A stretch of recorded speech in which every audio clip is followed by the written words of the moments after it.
4 நாட்களுக்கு விருப்ப மனுக்களை பெற அறிவிப்பு செய்திருக்கிறோம். இன்று மார்ச் 21 சென்னை, திருவள்ளூர், செங்கல்பட்டு, காஞ்சிபுரம், வேலூர், ராணிப்பேட்டை, திருப்பத்தூர், திருவண்ணாமலை, கிருஷ்ணகிரி ஆகிய 9 மாவட்டங்களை சார்ந்த தோழர்கள் போட்டியிட விரும்பும் தொகுதிகளுக்கு தங்களின் விருப்ப மனுக்களை தலைமையில் ஒப்படைக்க கோரியிருக்கிறோம்.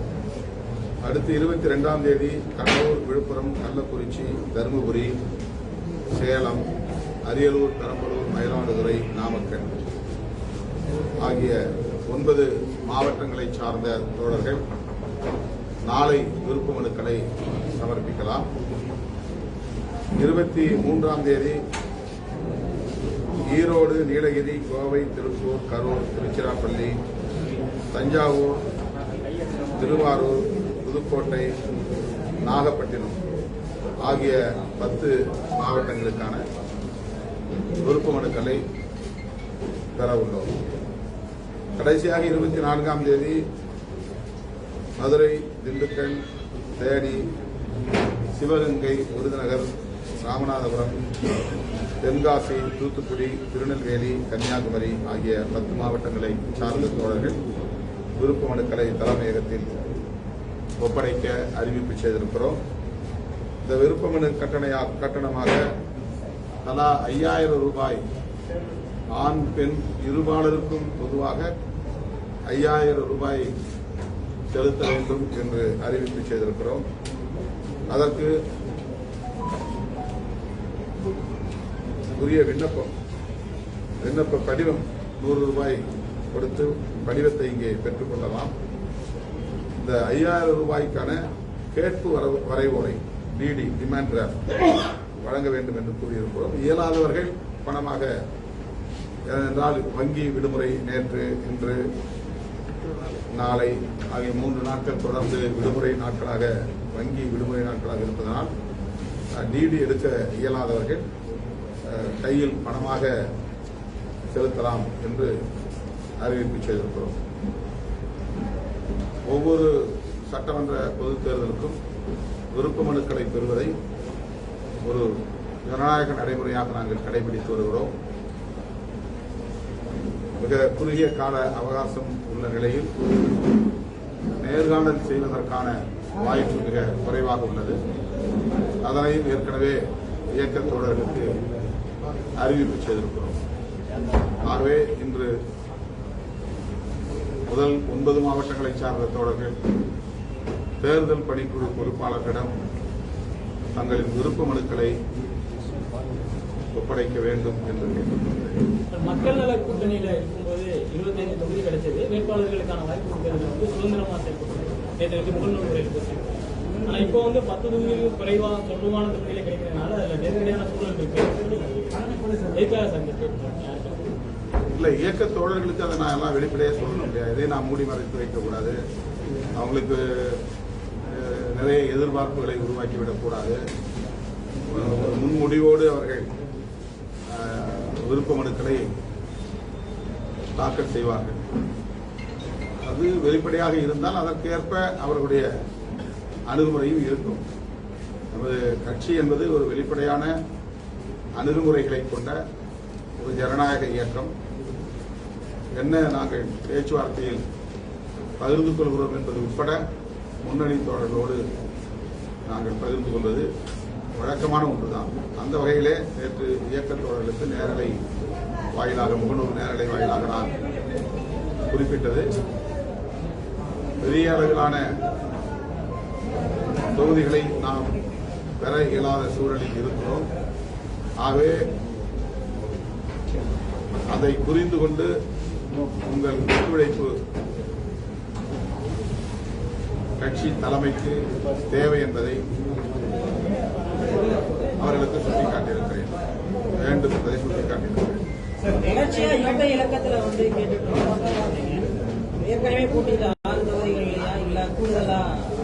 அது 2 நாளில் தெரிந்துவிடும். நாங்கள் சுமூகமான முறையில் பேசிக் கொண்டிருக்கிறோம். கூட்டணியின் நலன்களையும் கருத்தில் கொண்டு நாங்கள் முடிவெடுக்க வேண்டியிருக்கிறது.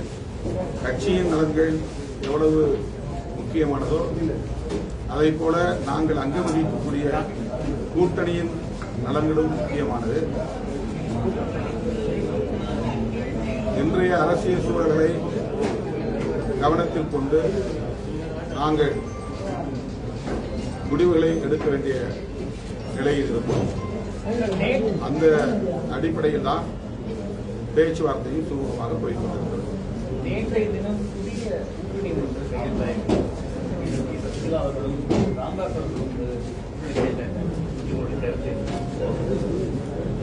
புதிய கூட்டணிக்கு என்னுடைய வாழ்த்துக்கள். அவருடைய முயற்சியை வெற்றி பெற மனமார்ந்த வாழ்த்துக்களை தெரிவித்துள்ளேன். தமிழ்நாட்டில் எத்தனை கூட்டணிகள் உருவானாலும் புதிய புதிய கூட்டணிகள் வந்தாலும் திமுக தலைமையிலான மதசார்பற்ற முற்போக்கு கூட்டணியே இந்த நொடி வரையில் வலுவாக இருக்கிறது. தேர்தல் களத்தில் இந்த கூட்டணியே வலுவாக இருக்கும். வெற்றியும் பெறும். மக்கள் பேராதரவு வழங்குவார்கள். திமுக தலைமையிலான கூட்டணி கட்சிகள் பேச்சுவார்த்தையில கூடுதலான தொகுதிகள் பெற்றிருக்காங்க அப்படின்னு சொல்றாங்க. தேமுதிக இன்னும் தொகுதிகள் ஒதுக்கப்படல. இழுபறி உண்மையாவே இருக்கா இல்ல பேச்சுவார்த்தைக்கு இன்னும் கையெழுத்தாகிறது உண்மை. ஆனா இழுபறின்னு அதை சொல்ல முடியாது. ஒரு தாமதம் என்று சொல்லலாம். மார்க்சிஸ்ட் கம்யூனிஸ்ட் கட்சியை பொறுத்தவரையில் கூட்டணியின் நலன்களுக்கு எதிராக ஒருபோதும் போகாது. கட்சி நலன் முக்கியமானது என்பதில் அவர்கள் உறுதியாக இருக்கிறார்கள். அது வரவேற்கக்கூடிய ஒன்றுதான். அதை யாரும் பிழையாக பார்க்க முடியாது. ஆனாலும் கூட மார்க்சிஸ்ட் கம்யூனிஸ்ட் கட்சி மதசார்பற்ற முற்போக்கு கூட்டணிக்கு மிகப்பெரிய வலுவாக இருக்கும், வலிமையை தரும் என்பதை அதற்கு மாற்று கருத்து இல்லை. விரைவில் அவர்கள் சுமூகமான தீர்வை காண்பார்கள் என்று நான் நம்புகிறேன். தமிழக வாழ்வுரிமை கட்சி வெளியில போயிருக்காங்க. இன்னும் அதிகாரப்பூர்வமாக அந்த அறிவிப்பு வெளியாகவில்லை. நான் தமிழக வாழ்வுரிமை கட்சி தலைவர் டி. வேல்முருகன் அவரிடத்திலே மனம் திறந்து பல முறை பேசியிருக்கிறேன். அந்த கூட்டணியில் தொடர்வது அவருடைய நலன்களுக்கும் கூட்டணியின் நலன்களுக்கும் இன்றியமையாத தேவை என்பதை சுட்டிக்காட்டியிருக்கிறேன். ஆனாலும் அவர் நம்முடைய கட்சி முன்னணி தோழர்களோடு பேசி சுதந்திரமாக முடிவெடுப்பார். திமுக கூட்டணியிலேயே அவர் தொடர வேண்டும் என்பது எங்களை போன்றவர்களின் விருப்பம். எதிர்கட்சித் தலைவருடைய டெல்லி பயணம் நேற்று நிறைய தலைவர்கள் ஓஎஸ் தோட்டத்தை தேடி வந்த காலம் மாறி இன்றைக்கு டெல்லியை தேடிச் செல்லும் நிலை உருவாகி இருப்பது அவர்களை குறிப்பாக முன்னாள் முதல்வர் எடப்பாடி பழனிசாமி அவர்களை பெரிதும் மதிக்கிறவன் என்கிற முறையில் என்னுடைய கவலையை நான் பகிர்ந்து கொள்கிறேன். அவர் அதிமுக என்கிற ஒரு மாபெரும் சக்தியின் தலைவர். ஆனால் பாஜக அவரை ஒரு கில்லுக்கு இரையாக நடத்துகிறதோ என்ற எண்ணம் பொதுவெளியில் உருவாகி இருக்கிறது. எது எப்படி இருந்தாலும் அது அவருடைய கட்சி விவகாரம். அதற்கு மேல் நான் அதில் தேர்தலில் அதே தொகுதியை சேர்ந்த வேட்பாளர் அந்த சொந்த தொகுதியில் அரக்கோணம் தொகுதி மட்டும் சொல்லல. பொதுவாக வேற தொகுதியிலிருந்து ஆட்கள் இறக்கிற 4 தொகுதி வெற்றி பெற்றிருக்கிறோம். அதுவும்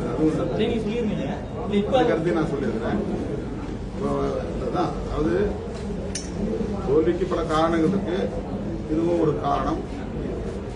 இது எங்க தோழன்ட்ட நான் ரொம்ப வெளிப்படையா கட்சி இண்டோர்ல சொல்லக்கூடிய கருத்தாக இதை நான் பார்க்கல. இதை எல்லோருக்கும் தெரியப்படுத்துறது ஒன்றும் தவறில்லை அப்படிங்கிற அடிப்படையில் நான் பகிர்ந்து கொண்டேன். கட்சியில முன்னணி தோழர்கள், நீண்ட காலமாக கட்சிக்காக பாடாற்றிய தோழர்கள், சட்டமன்றத்திலே சிறப்பாக பணியாற்றக்கூடியவர்கள், பணியாற்றுவதற்குரிய வலிமை உள்ளவர்கள், இதையெல்லாம் கணக்கில் கொண்டுதான் நான் வேட்பாளர் தேர்வை செய்ய முடியும். ஒரே ஒரு கிரைட்டீரியா மட்டும் அதை வச்சுக்க முடியாது. அதனால உள்ளூர்காரங்களுக்கு வாய்ப்புகள் கொடுக்க வேண்டும் என்கிற கோரிக்கை ஒரு புறம் இருக்கிறது. அப்படி கொடுத்தால் கட்சியில